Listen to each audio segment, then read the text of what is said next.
Bonjour, vous écoutez l'épisode numéro 36 de Parlons Divorce avec Karine. Donc nous arrivons à la fin de cette série de 3 épisodes qui étaient consacrés aux violences conjugales. Donc dans l'épisode 34, nous avons essayé de définir ce qu'étaient les violences conjugales, de ne pas oublier qu'il ne s'agissait pas uniquement des violences physiques, mais également les violences verbales, les violences psychologiques. Dans l'épisode 35, nous avons tenté d'expliquer comment réagir face à ces violences, quelles peuvent être les réactions à adopter pour se protéger de ces violences. Et aujourd'hui, dans cet épisode 36, j'aimerais qu'on s'interroge sur comment prévenir ces violences conjugales. Comment est-ce qu'on peut éviter d'en arriver à ces extrêmes? Parce que finalement, la meilleure solution, ce serait peut-être la prévention. Alors, je vois deux axes de réflexion pour essayer d'enrayer ces violences conjugales. La première, c'est l'information, et la deuxième, l'éducation. Alors, on va dire c'est peut-être la même chose, mais la première, l'information, c'est d'en parler dès maintenant, d'en parler tout le temps, mais d'en parler aussi sous une façon où on ne stigmatise pas d'un côté les hommes contre les femmes. Ce discours-là, aujourd'hui, je le trouve dangereux également. Il faut pouvoir avoir une façon positive aussi de l'aborder pour ne pas monter les uns contre les autres, parce que je crois que ça peut être dangereux également, ce fonctionnement-là. Donc c'est d'en parler, de dire comment on le fait là. Ça consiste en quoi, des violences conjugales? Qu'est-ce qui est acceptable? Qu'est-ce qui n'est pas acceptable? Et cette information, elle doit passer par tous les canaux d'information possibles. Aussi bien les réseaux sociaux, aussi bien les journalistes, la télévision, également l'école. L'école, ça me semble aussi un lieu important pour pouvoir expliquer ce qu'on peut accepter, pas accepter dans une relation amoureuse. Les outils se multiplient, mais il faut maintenant qu'ils s'infiltrent partout, qu'ils s'infiltrent également dans nos discussions familiales, dans les maisons, pouvoir en parler. C'est quoi des violences conjugales? Est-ce qu'on a le droit de réagir de telle façon quand on est en désaccord? Comment est-ce qu'on gère un conflit? Je crois que ce sont des sujets qui sont parfois un peu tabous, faut le dire, mais dont il faut parler. Donc la première façon de le prévenir, c'est de parler, de donner l'information et ne pas se voiler la face en disant que ça n'existe pas. C'est vrai que c'est des sujets qui sont durs quand même, qui sont difficiles et on préférerait que ça n'existe pas. Sauf que la réalité, elle est autre, ça existe, on ne peut pas faire comme si ça n'existait pas.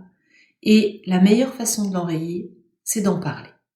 Et puis, il y a une autre façon aussi peut-être d'enrayer ce système des violences conjugales, c'est peut-être dans la façon d'élever nos enfants.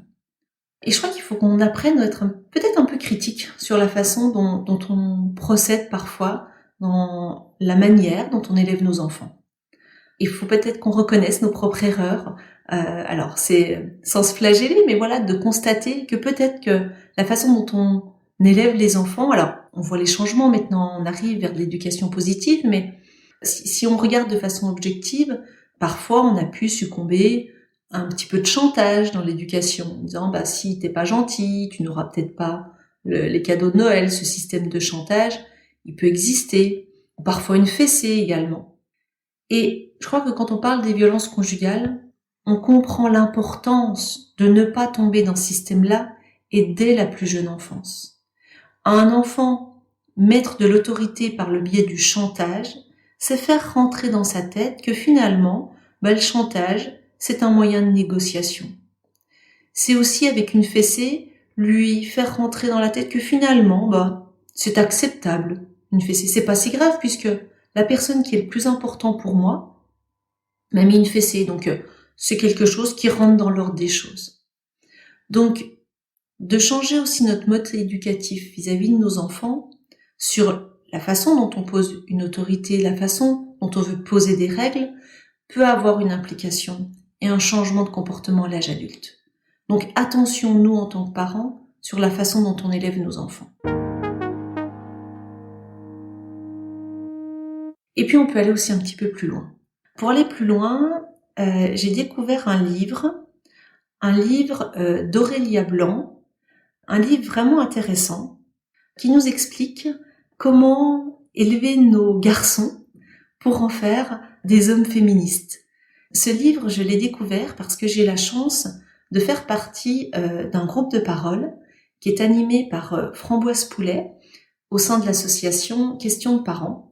Je vous invite d'ailleurs vraiment à aller voir ce que Framboise Poulet fait. Elle a un blog et puis elle édite des livres qui aident parents et enfants, qui sont vraiment passionnants et intéressants. Et c'est elle qui m'a fait découvrir ce thème, qui m'a vraiment touchée et qui m'a interpellée, mais également en tant que maman. Donc, on a travaillé une soirée sur ce livre d'Aurélia Blanc qui s'appelle « Tu seras un homme féministe, mon fils ». Alors pourquoi c'est important ce livre et puis pourquoi il participe à mon sens aussi à éviter les violences conjugales? C'est peut-être de prendre conscience qu'on a un modèle qui est très ancien, un modèle patriarcal. On vit sous un système où on a toujours mis quand même un petit peu en haut de la pyramide l'homme et puis en dessous la femme. Et tout dans notre modèle éducatif s'est mis en place autour de système patriarcal. Et ce système patriarcal a ensuite des conséquences dans une vie de couple.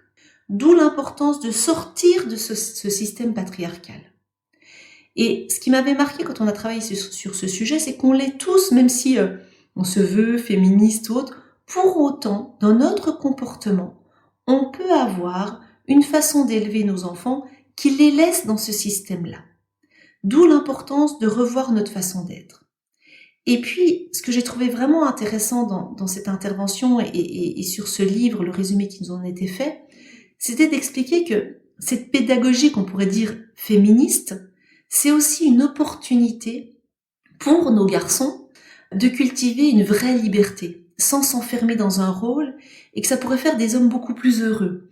Et j'ai envie de dire, c'est du gagnant-gagnant, et ça me plaît bien, moi, quand c'est du gagnant-gagnant, c'est de dire que finalement, cette pédagogie féministe qu'on pourrait enseigner à nos garçons ferait des femmes, d'un côté, plus heureuses, et puis aussi des hommes plus heureux. Donc, tout le monde aurait gagné.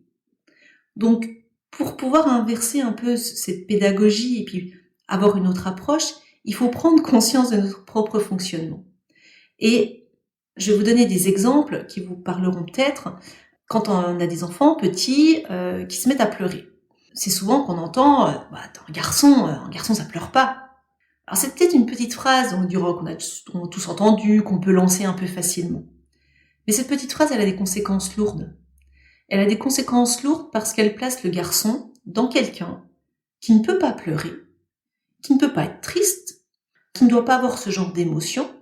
Et en gros, on va quelque part cloisonner et l'enfermer dans un rôle. Souvent, si un garçon pleure, la seule chose qui pourrait justifier les pleurs d'un garçon, c'est l'émotion de colère.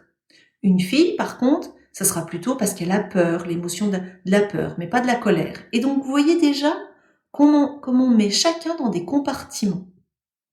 Et à partir de là, on réinstaure ce que j'appelle ce système patriarcal. Et bien sûr qu'un garçon, ça a le droit de pleurer. Et il faut leur répéter qu'ils ont le droit d'avoir ces émotions-là. Et il faut les accueillir.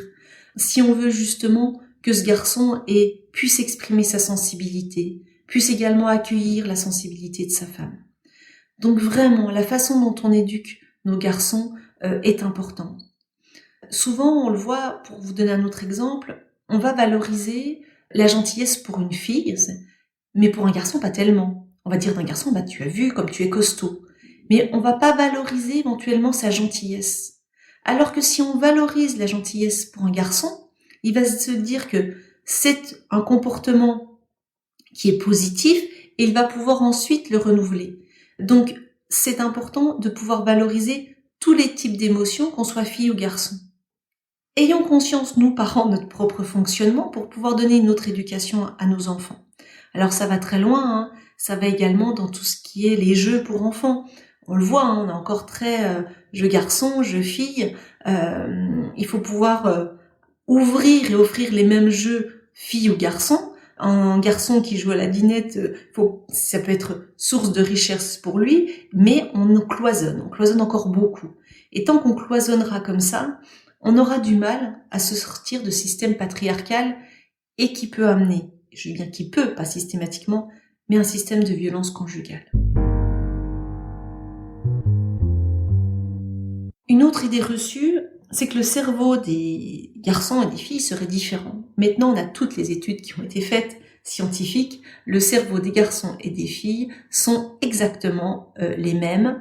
C'est plus ce dont ils vont être nourris par la suite qui va entraîner un développement différent. Mais dès le départ, une fille ou un garçon, les deux ont les capacités de lire une carte routière. Souvent on se dit, bah non, une fille a pas sens de l'orientation. Pas du tout. Les deux naissent avec le même système et c'est la façon dont on va les élever qui va ensuite les orienter. Alors, derrière tout ça, il y a des choses compliquées.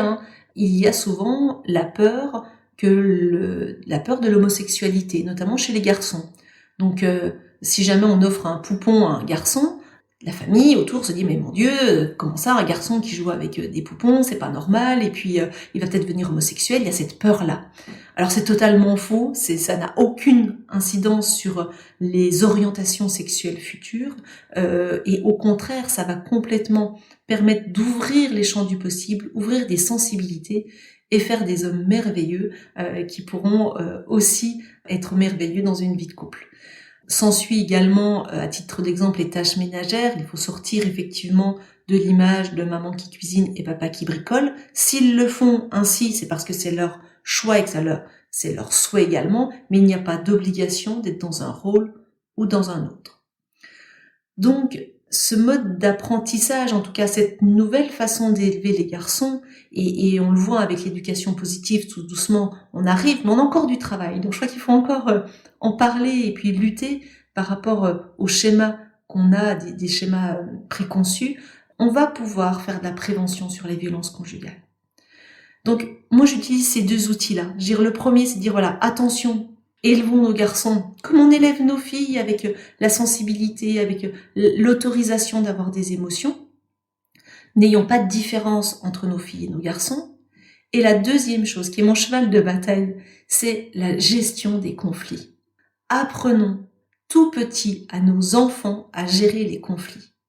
J'en ai fait un épisode particulier, c'est l'épisode 19. Je vous invite vraiment à l'écouter. C'est aider nos enfants à gérer le conflit. Et vous verrez, en écoutant cet épisode, ça vous permettra vous-même aussi d'apprendre à gérer le conflit. On est dans une société où on ne sait pas gérer le conflit. Dès qu'il y a conflit, c'est forcément opposition et force. Le conflit peut se gérer autrement. Il peut et il doit se gérer dans le respect de l'autre.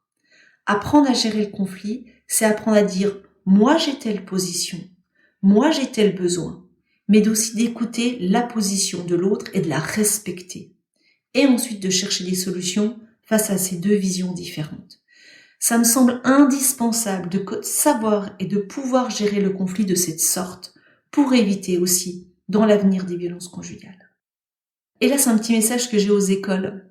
Je pense que cette gestion du conflit, c'est dans les écoles qu'on peut aussi l'amener. Parce que le conflit, il existe, il fait partie de nos vies.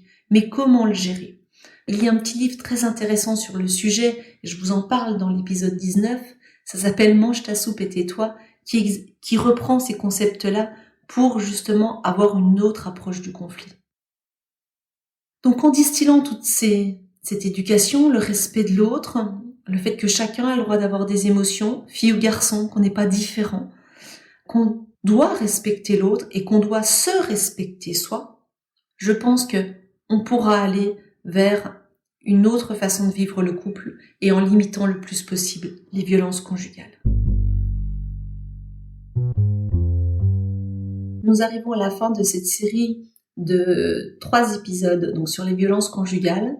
Je réfléchis actuellement pour d'autres épisodes, peut-être avec des témoignages sur des personnes qui ont vécu des situations de violences conjugales et comment est-ce qu'elles ont fait pour s'en sortir. Donc si vous avez des témoignages ou des choses à dire, à raconter sous l'anonymat, il n'y a pas de souci, n'hésitez pas à me contacter. Par l'intermédiaire du site internet grandvel-avocat.fr.